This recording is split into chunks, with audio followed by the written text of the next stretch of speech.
ఆ రోజు నేను చలనచిత్ర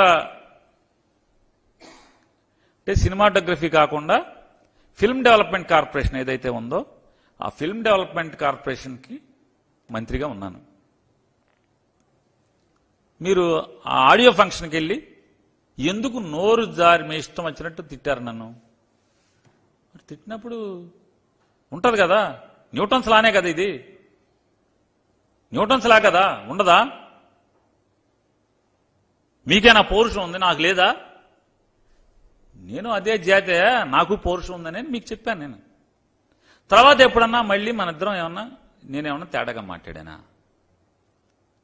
మా కొల్లు అబద్ధం చెప్తున్నాడు, చెప్పుచ్చుకు తిరుగుతానని. మరి పవన్ కళ్యాణ్ ఓడి చూపిస్తే కాపు నా కొడకల్లారా, చెప్పుచ్చుకు కొడతా నా కొడకల్లారా అంటే మా దగ్గర ఉన్నాయే 2 చెప్పులు, నోరు జారబాకు, మంచిది కాదు అని చెప్పాను. నేనేం తిట్లా, మంచిది కాదు ఇది అని చెప్పి మాట్లాడాను. ఏంటి తప్పేంటి? నేనేం తప్పు చేశాను అంటున్నా. నేను ఆయనలాగా పవన్ కళ్యాణ్ గారు మీకులాగా చెప్పు తెగిపోద్ది వైసీపీ కాపు నా కొడకల్లారా అని మీరు మాట్లాడారు. మీరు మాత్రం ముతక భాష ఏది కావాలంటే అది మాట్లాడతారు. మీరు అంటే మా అమ్మ నాన్నలు కానీ మిమ్మల్ని తిట్టమని, నిన్ను చంద్రబాబుని తిట్టమని వదిలేశారు మమ్మల్ని బజారు మీద. ఏంటి అసలు మీ బాణి ఏంటి? నేను తిట్టలేదే. నోరు జారబాకాయా, మా దగ్గర కూడా 2 ఉన్నాయి, దగ్గర 1 ఉందేమో అని చెప్పాను. దానికి ఆయన మాట్లాడతారు. ఆఖరికి పవన్ కళ్యాణ్ గారు చివరికి ఒక యువకుడు రాజకీయాల్లోకి వస్తే ఇంజనీరింగ్ చదువుకుని జనానికి ఏదో చేద్దాం, ఊరికేదో చేద్దాం అని చెప్పని ఉత్సాహంగా ముందుకొచ్చి నిలబడితే మీ ఇష్టం వచ్చినట్టు రౌడీనా? కొల్లు రవిడి అతను చుట్టూ ఉండేటువంటి మొత్తం అంతా కూడా మర్డర్లు చేసిన వాళ్ళు, అటెంప్ట్ మర్డర్లు చేసిన వాళ్ళు, రౌడీ షీటర్లే అతని దగ్గర ఎక్కువగా తిరుగుతుంటారు కాదా? కనుక్కోండి ఒకసారి. అతని కార్యానకాల ఫాలో అయ్యేది ఎవరుంటారు? ఇవాళ ఒక నవ యువకుడి గురించి భయం 3 మాట్లాడుతున్నారు. అతని వయసు ఎంత? 3 పదులు నిండలేదు, ఇంకా ఒక పదవి చేయలేదు. పవన్ కళ్యాణ్, చంద్రబాబు నాయుడు ఇద్దరు కలిసి ఆ యువకుడి గురించి మాట్లాడటం, దుర్భాషలాడటం. ఇక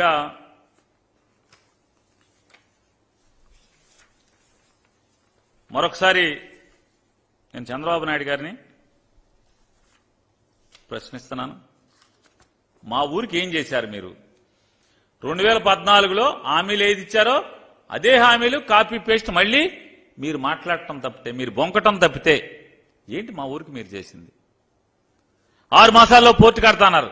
కనీసం 6 మాసాలు కాదు, 60 మాసాలకు కూడా మీరు పని మొదలెట్లేదు.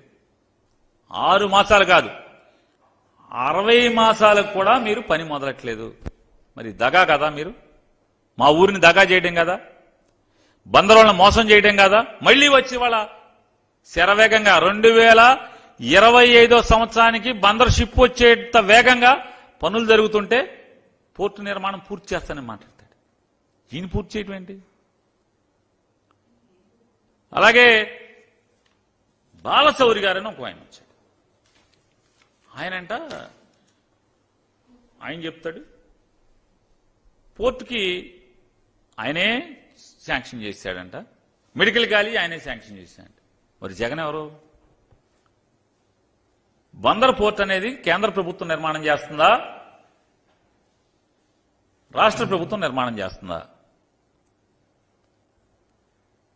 ఈ రాష్ట్రంలో జగన్మోహన్ రెడ్డి గారికి మంత్రి మండలి సహచరుడిగా నేనుండి ప్రతి కార్యక్రమాన్ని నేను దగ్గరుండి పూర్తి చేస్తే ఆయన చేశాడంట. మా ఊళ్ళో ఈ సభకి నిన్న జరిగేటువంటి ఆర్భాటపు సభకి, బొంకు మాటల సభకి మైకులు కట్టి బందరు పోర్టుకి 4,000 కోట్లు మంజూరు చేయించిన, నిధులు మంజూరు చేయించిన గోడదూగుళ్ళు బాలశౌరి గారు, జంపు జిలానీ గారు 4,000 కోట్ల రాష్ట్ర ప్రభుత్వం అప్పు తెచ్చుకోవడం ఏంటి? నిధులు మంజూరు, నిధులేంటి? 5,126 కోట్ల రూపాయలతో నిర్మాణం జరిగేటువంటి పోర్టుకి 4,500 కోట్ల రూపాయలు అప్పు తెచ్చుకుంటే రాష్ట్ర ప్రభుత్వం హామీ పడి అప్పు తెచ్చుకుంటే ఈయనంటే నిధులు శాంక్షన్ చేశాడంట. ఈ తంతు చూడండి. ఇంకోటి మాట్లాడతాడు ఆయన. ఇంకోటి ఏంటంటాడు, పోర్టుకి మీరే గనక నిధులు తెచ్చే లెక్క అయితే అప్పును కూడా నిధులని మీరు చెప్తే అసలు జగన్మోహన్ రెడ్డి గారి ప్రభుత్వానికి అసలు అప్పు ఇచ్చేవాళ్ళు లేడు మీద తెచ్చావంట. మరి బందర్కి తెచ్చావు. మరి రామాయపట్నం స్టేట్ బ్యాంక్ లోన్ ఇచ్చింది కదా, రామాయపట్నంలో state bank of India loan ఇచ్చింది కదా. అక్కడ మామ ఎవడు, ఏ జంపు జిల్లాని ఉన్నాడు, ఎవడు మాట్లాడతలేదు కదా.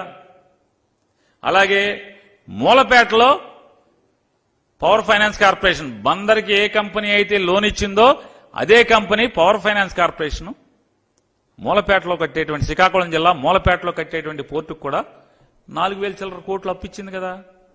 మరి అక్కడ ఏ జంపు జిల్లాని ఉన్నాడు, ఏ జంపింగ్ జిల్లాని ఉన్నాడు, ఎవరున్నారంటనా? అంటే దగా మోసపు మాటలు ఇవన్నీ కూడా. ఈయనంట